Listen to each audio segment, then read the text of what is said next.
This is The Soul Garden, presented by me, Georgina Langdale, for the Centre for Nature Connection, and it's where we get to explore nature, compassion and soul through the inner and outer workings of living in a connected world. It gives me really great pleasure to welcome Thomas Moore here today to the Soul Garden. And it's really wonderful to have such a carer of the soul here with me today. Hello, Thomas. How are you doing? Hello, Georgina. It's so nice to see you and be with you. Yeah, it's lovely to have you here. Thomas, of course, you're many things. You're best-selling author, psychotherapist, former monk, and a musician. I first discovered you some years ago when I bought your book, The Planets Within, about the wonderful Marsilio Ficino, the 15th century philosopher and scholar and physician of the soul. I've gone on to read many more of your books since then, I have to confess. Marsilio got me hooked. And I've read your lovely best-selling book, Care of the Soul, and also books like Care of the Soul and Medicine, plus many others. And more recently, I've had the really thoroughly enjoyable experience of being one of your students in your soul psychology online course, which was really enjoyable and very thought-provoking, and I thoroughly recommend it to anybody who is interested in having a look at that. But Thomas, you've got a new book out, Soul Therapy, The Art and Craft of Caring Conversation. So congratulations on that. It's what number book is this for you now that you've written? I think it's 25. It depends how you count them. I think that it is though, 25. Gosh, that's quite an achievement. Before we get going, I thought first up, can you describe for listeners and viewers here what you mean by the elements of body, soul, and spirit? Well, I think we could start with spirit, maybe. I see these as the traditions. There's a tradition going back 2,000 years talking about these things. I like the tradition that says that spirit is that element in us or that aspect of human life that wants to get beyond the place where it is at the moment. It wants to like even it's not just religious. It's like even when the scientists send a rocket to Mars, that's spirited. It's the spirit in the human being that wants to transcend where it is and go find other places. Explorers were full of spirit. Pilots tend to be full of spirit up in the air. They love to be free of the ground and obstacles. That's also spirit. Of course, it has, and sometimes it has a religious expression, like people wanting to meditate and contemplate and not be limited by their body and by their activities, daily activities. So that's also a spirit. And that's wonderful. It allows us to be creative and explorers and adventurers. But there's another side to us that is the soul, which is very different, but very important also. And that is the part of us that likes to be home and comforted and in our families or with friends or eating together. Or all these intimate things that are so important that make the tradition says that the soul makes us human. See, the spirit gets us beyond our humanity in a way. And beautiful. the soul keeps us human and close to those things that are intimate and simple and very precious to us. And that's where we get attached to our homes and to people and to things. And from the soul point of view, it's excellent, wonderful to be attached, even though for the spirit it isn't. Sometimes people ask me the question, where does soul inhabit the body? How do you answer that? Well, Aristotle and other early philosophers said the soul inhabits every part of the body. I like that answer. Yeah. So So And as they far as, say that every organ has its own soul as well, or yes, something. yeah, Yeah, yeah, yeah, yes. I know, I play the piano and I know that my fingers have soul. yeah. You know, when I play, it's like they're alive and they do things and I let them play and it's not exactly me. I let them have their life. Yes, yes. I really understand that as a erstwhile guitarist. Um, I'm really interested in placing much of the context of our conversation today um, in the space of end of life care. And I'm doing this because, firstly, I think it's a part of life that arouses such great fear and often great disconnect between people. Yet, you know, soul is there within us and kind of hovering about. And so part of the work I do is I'm trying to open up a space for discussion around how we care for people at the end of life, regardless actually from whether we're a health professional or a therapist or a non-medical carer such as a death doula or a family member. A question that comes up a lot, I think for many people working in this space, how do I even begin to have a conversation with my loved one about practicalities and wishes around care in the event of accident, illness, or death? And I'm wondering if you can share your thoughts on that question and how soul can play a part in navigating that. I think that this is very close to what I've written about in this new book of mine, about having these caring conversations. Mm, And what I talk about there, really talking to somebody at the end of life is not all that different from talking to them in life, mm, especially at moments that are particularly uh, full of emotion or meaning. And that's really, I think you have to have, in a way, the way I say in that book is we each of us can be therapists yeah. in the sense that we can each talk differently, not as, I mean, you have to be friends and talk as people, but there's an art to it too. There's an art to speaking to people at that time. And Mm, part of that art has to do with feeling comfortable and confident within yourself. mm, So yes. if you feel okay about the whole of human life, including dying, then what you say to the person and what you convey to them will be that confidence and ease. Mm, And whatever words you use, that's what you will show the way you talk to a person and the way you are with them. I think that's where it starts. It yeah. starts with who you are and how you have prepared yourself. Have you prepared yourself to be in the presence of dying?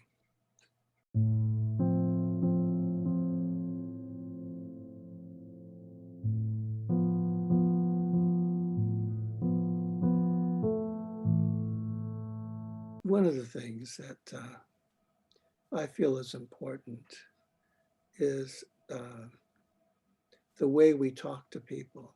That's a big part of my book is how do you talk and how do you listen?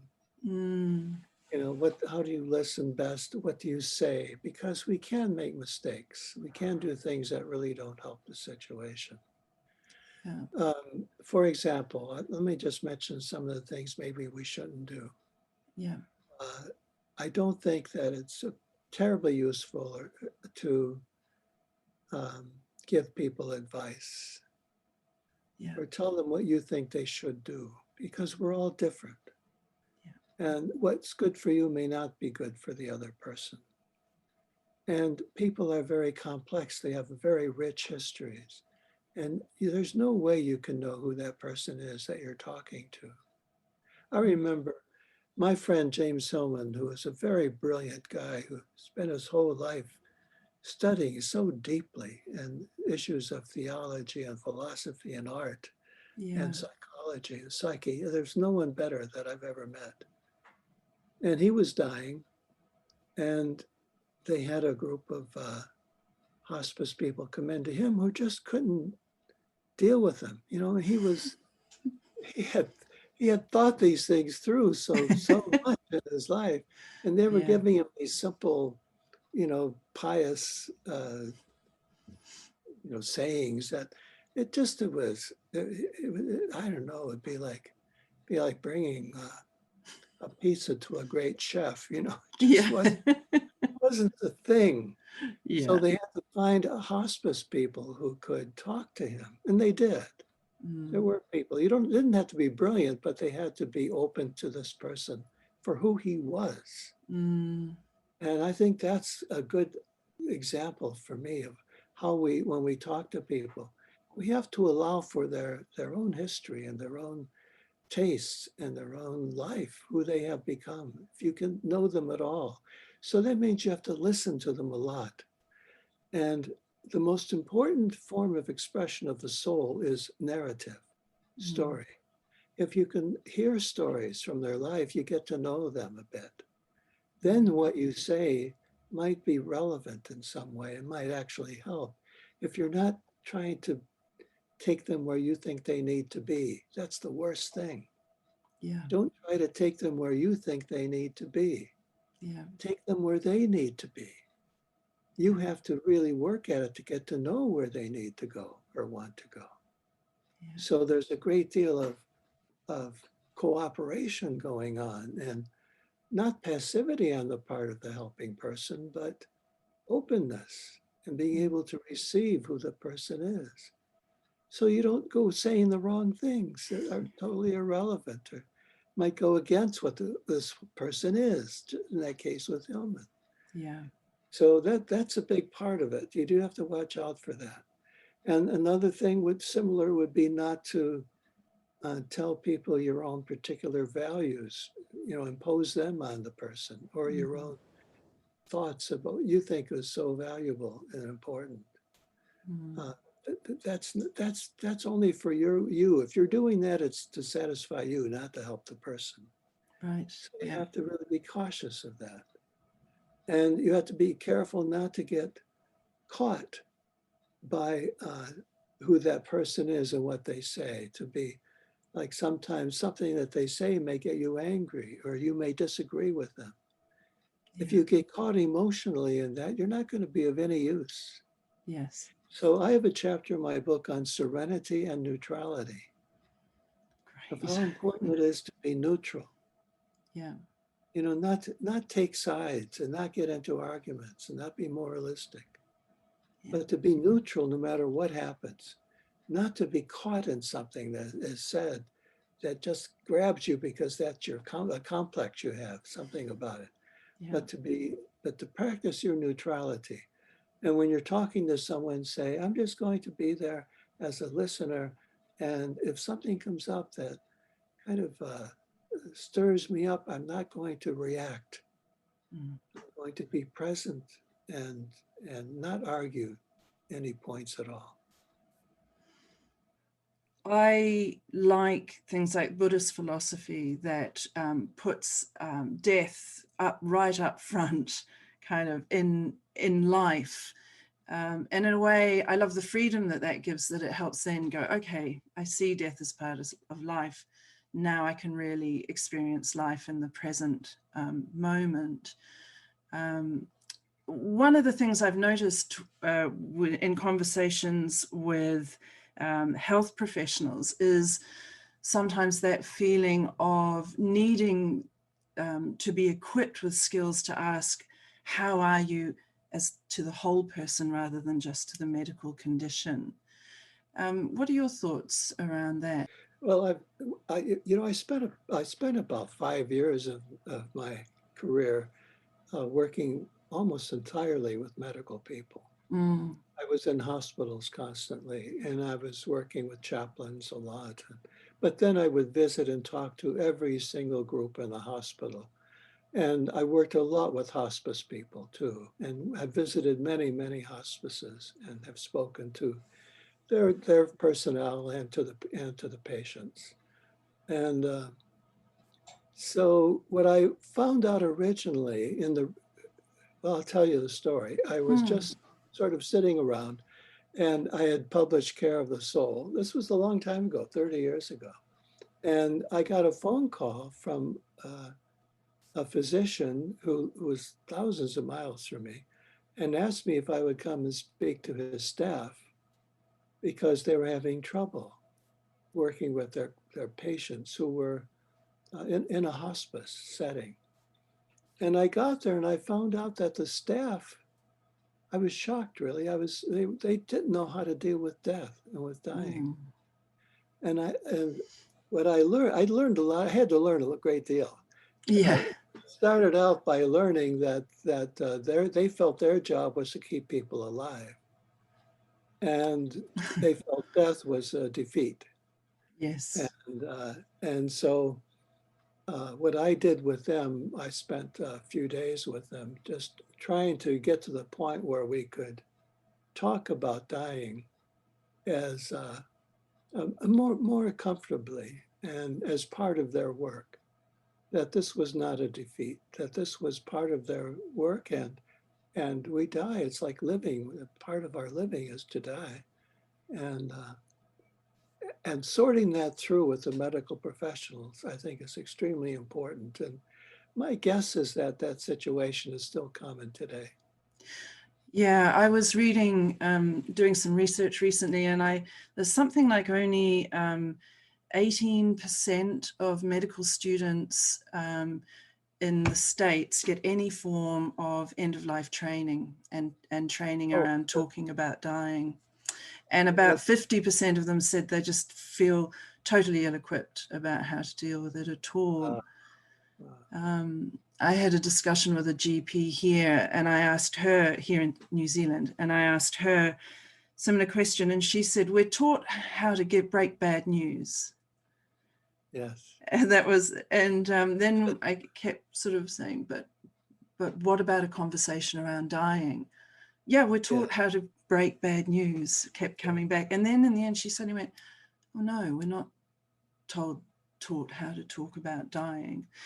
So the soul approach to care and the soul approach to dying, can you talk a little bit more about how that opens up a conversation for a health professional? Yes, the soul is really, the soul material is really about ordinary things, the things that really are meaningful to us. And it's an awareness. When you work with soul, you're aware that the simplest things have a great deal of meaning and layers of meaning. They signify a great deal. And I remember once, one of the first talks I gave at a big hospital, a big cancer center. All the doctors gave their highly technical talks, and I stood up and talked about how important it was to discuss the memories that people have when they're dying. People usually like to talk about things that they remember or people they remember. It doesn't take much to get that conversation going, just a little prompt and they're off. Yeah. And if you're able to listen to that and understand that this is important, memory is one of the chief qualities of soul. The past is very important. It's Yes. not a defense against anything. It's very real and important. Yes. And so, and other things, simple things. So I was talking about this, and I think some of the doctors that were a bit skeptical. And a hospice worker stood up and described how that morning the day before, one of her patients told her how she missed a banana nut bread. And so the hospice worker made some banana nut bread and gave it to the woman, and she died that day and was quite happy. And Wonderful. this banana nut bread I thought that was a wonderful example. That is a wonderful, and the beautiful mundanity of it as well is so gorgeous, isn't it? And there's a richness because it contained the memories of other banana nut moments she had in her life. That was very important. Yeah, I remember my father, he died of dementia. And so over the years of that slow kind of descent, I spent a lot of time in the care home that he was in. And there was a gentleman there who was blind. And in autumn, as I was walking to this place, I picked up all these autumn leaves. And when I got in there, I crunched them for him. and he started just telling stories. Yeah. Which makes me think about when you look back through time and we look at people like Marsilio Ficino in the 15th century, Paracelsus in the 16th century, Hildegard von Bingen in the 12th, Hippocrates. The thread that ran through everything was that our health and well-being was seen in our relationship to nature and to cosmos. So I've got two questions. Why do you think we've lost that? And what are your hopes for us getting it back? We lost it, I think, because we went through a major transformation in our view of life. And that had to do with the beginnings of a particular kind of science. In the Middle Ages and the Renaissance, in Europe at least, there was, before then, science was related to theology and to philosophy. That connection got lost. And so it became, what happened with science becoming so materialistic, so focused on just the objects and substances, was that we lost our connection to nature. We lost our philosophy that included nature in our whole unified way of looking at the world. Today we are split off. Hardly anyone's interested in philosophy or theology anymore. It used to be the main concerns, the main issue, main focus of learning. These are wonderful things. Theology is really about trying to explore the mysteries of life. And one of those would be death. Theologians are the ones who think about life and death. And philosophers about the world we live in and our relationship to it. And we've lost that. And the poets who, like Wordsworth and, I don't know, writers like here for us, right near where I live, was Henry David Thoreau and Waldo Emerson and Emily Dickinson.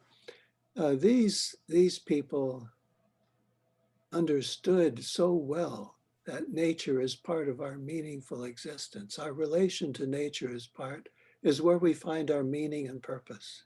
Yes, yes. And also I think that understanding of when we look, well, Einstein said the deeper we look into nature, the more that we understand everything better. And I think in this, for me, I've found connecting to nature has meant connecting to soul.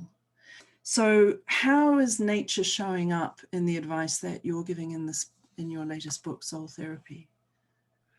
Nature shows up, not a whole lot, but it does show up, especially when I suggest that people who are talking to others who are in distress, it's not easy, and it can really be difficult for a person to be doing that.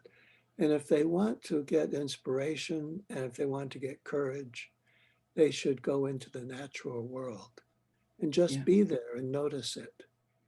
Because we are of nature, and you don't have to understand it with your mind.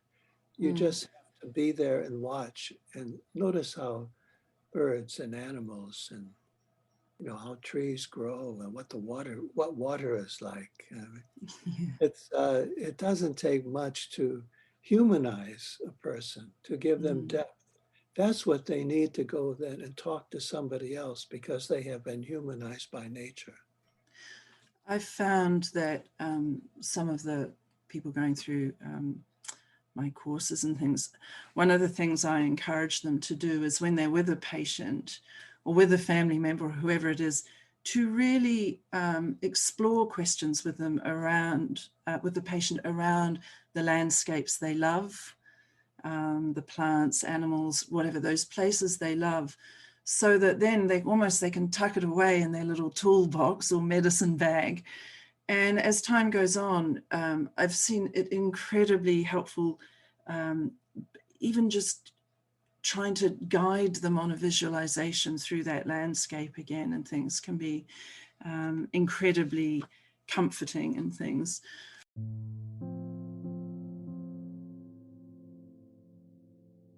Here at the Centre for Nature Connection, we help people deepen their connection to nature and live a life filled with compassion and soul. Working with ancient concepts of the way health and well-being is deeply linked to nature and cosmos, we provide one-on-one consultations to help you find your star. We offer coaching, online training, and the Natural Carer program for death doulas and people looking after people at the end of life. Check us out at centrenatureconnection.org, and every purchase helps support eco-restoration and plant conservation projects. I'd like to actually move on to grief now. Can you talk about soul and grief, and how you feel therapists, friends, doctors, whoever can support people who are bereaved from a soul-based approach? Yes, the soul point of view is to have the experience, even though it is painful, to take it as one of the ways of being human, one of the ways you make sense of your life. And even though it's painful, one of those experiences you need to have to be who you are. Yeah. And it will, what it does, the experience of grief can activate elements in you that have been asleep or never really came to life before. You may learn from your grief that you are so connected to the world and to people. If you have so much grief, that means you are attached. Yeah. In a way. That's the soul thing, to be attached. And to the person who's grieving, attached to another person, but also attached to life itself and to being alive. Because when you're talking to someone who is grieving, in a way you participate in their grief. You feel your own grief in relationship to it. And that wakes you up. I always say that the person who is doing therapy is always in therapy. Yes. You know, it's like when you're talking to someone about difficult things or painful things, you are not only helping them, you are helping yourself. Yeah. And the more you can do that for yourself and be open to that experience, the better you can be for the other. Yeah. Very good advice.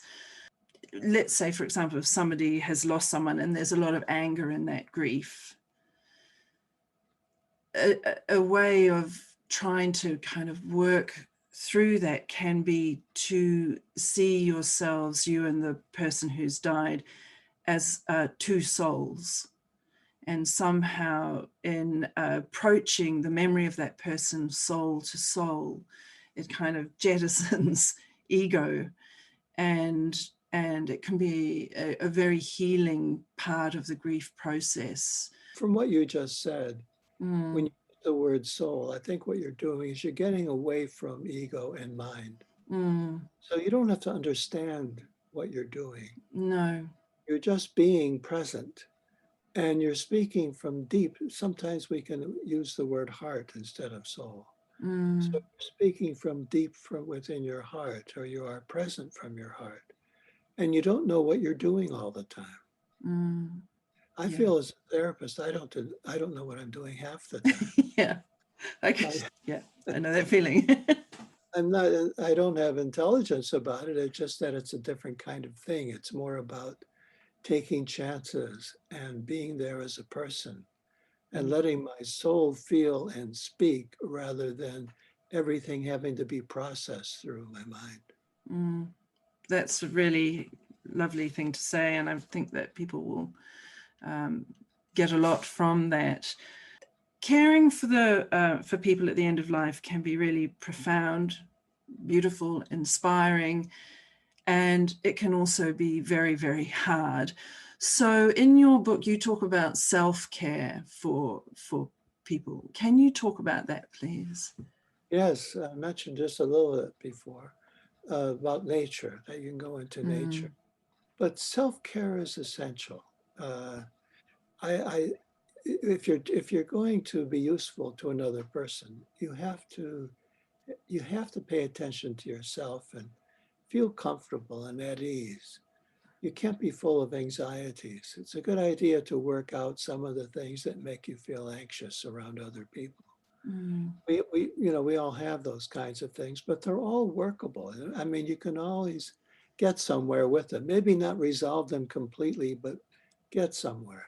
So the, the things that are good for the soul are good for someone who helps, the self-care. So that would be things like not not food for the health of your body, although that's important, but dining is so important. Mm. Being able to eat with friends, eat food that has memory for you, that comforts you and gives you some satisfaction. I mean, like I know for me, uh, if I can cook a meal that my mother used to make for me, there's the mother coming in. Yeah. I find that very comforting at certain moments. Very Yeah. important for me to do that regularly, or to eat together with certain friends where I know I will feel relaxed and full of pleasure and not want the evening to end. Yeah. That is very good for the soul. Yes. And many things, especially memory. We got to keep that in mind. Anything that allows our memory to be present. So I remember my father playing baseball when I was a child. So if I can go and just throw a baseball with somebody, my father's present. Mm. And that memory is really helpful to me because Yeah. he was such a good guide for me. And if I can return to him in some way, then that through that activity, it's just a slight memory and it's not terribly, you don't have to talk too much about it, but it's enough to comfort me. Mm. Music, I studied music all my life. Yeah. So for me to go to the piano, that's the main thing for me if I'm in real distress or I'm talking to someone who is very distressed. If I go to the piano, that's going to prepare me for another day of work Yeah. because it gives so much back to me. Can you, on that note, can you say a little bit about Marsilio Ficino's approach to music and care for the soul, in his way of caring for someone's soul? Well, I have to talk to you for several hours about that. Marsilio Ficino was a remarkable person who lived Mm. in the 15th century in Florence, Italy, and he developed a way of living with, and as he would put it, making soul part of your entire existence, Mm. very concretely. And part of that was music. So he played a string instrument. He called it his Orphic lyre. Yeah. Orpheus was this god of the Greeks who played a string instrument, and all of nature was charmed by it. He Yes. could bring the natural world to life through his music. So he called himself an Orphic musician. And Mm. if we have records of this, if people were depressed, for example, he would tell them, come to my house and I'll play you some saturnine music. That means some Mm. sad music. He liked to go with your feeling rather than against it. He Like would, he was like, yeah, like he was like, yeah. So he would play some happy music at times, but he said that's not really the thing that's going to help. What you need mm. is to let your emotion be supported by this music and take you somewhere and expand it through Yeah. music. Yeah. I find when I look back at Ficino, it's interesting, when you look at the end of the 15th century, in a strange way, he's in a very similar time to the one that we're in now. There was a profusion of art and ideas and things, and the printing press had been invented, which was their kind of internet for the dissemination of so Right. many new ideas. But along with that was their pandemic plague was still sweeping Europe. There was increasing poverty and gaps between rich and poor. Um, rising fundamentalism and sort of riots in the street. And yet here he was offering this wonderful soul medicine. So, and in his approach, he looked, as you say, at music, the art that we look at, the colors we have around us, the nature we spend time in. To me, he feels incredibly current for today. Do you see a sort of, I don't know, a revival of Ficinian physicians or something? Would you like to see something like that happen? I would love to see it, but do I see it? Not too much, maybe little elements here and there. But I don't see it happening in a way that it really is on the horizon. There are slight movements in that direction, maybe, but one thing Ficino did with music I could mention is that, and I do see elements here today. He suggested that you don't just listen to any music, that's around.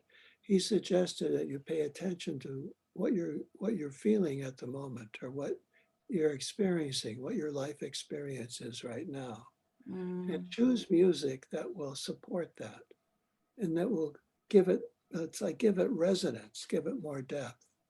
And so if you're like I said before, if you're depressed, get some sad music, kind of sad music that will just take you further into that emotion that is appropriate for you right now. And I think speaking of the dying person, choosing music is, and having the right music, having the right colors, having even the right aromas. Ficino was big on aroma. Yeah. Even smoke, different kinds of smoke, like incense or things like that, were very important to him. Yes. So if you put the music and the aromas and the colors, and maybe touch, things you could touch, the things that you feel all around you, that would be, I think, a wonderful way to move toward this special time of dying. Wonderful. Thank you so much. I really hope, I'm sure that your book is going to do incredibly well. I think that there is such a need for a conversation with soul in the health professions, and particularly in our day with our pandemic and the way that that is creating disconnect and things for people.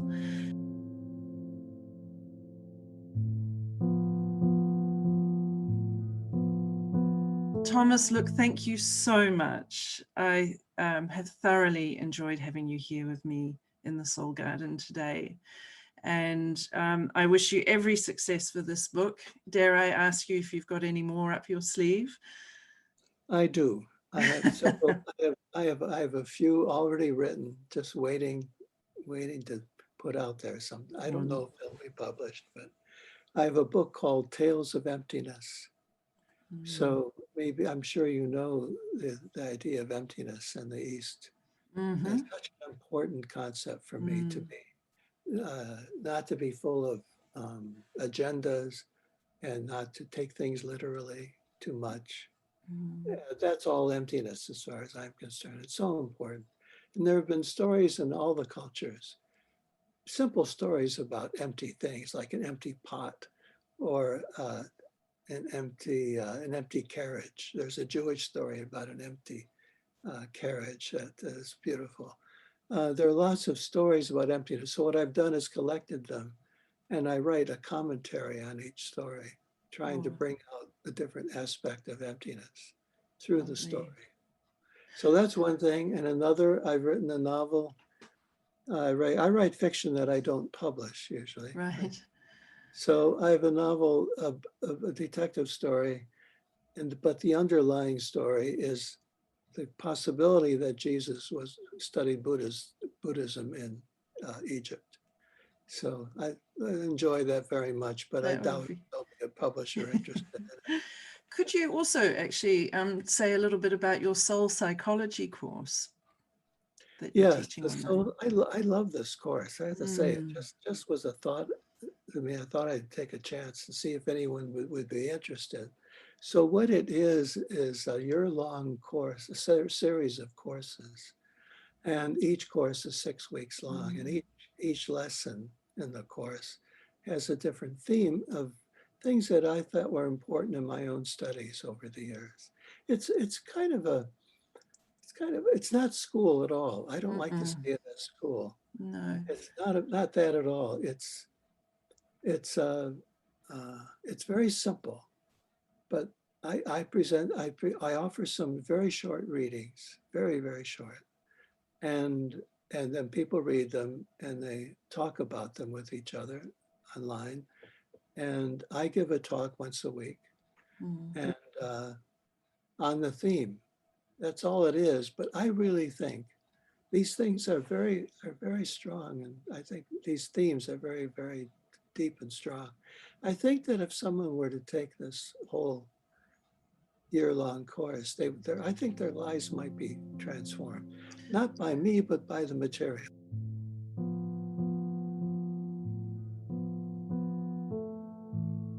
Thomas, look, thank you so much, and good luck with everything.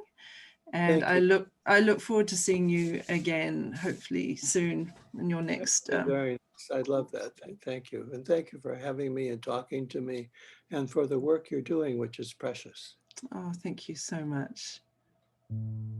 Thomas More's new book, Soul Therapy, is published by Harper One and available in all good bookshops, online, and as an audio CD version.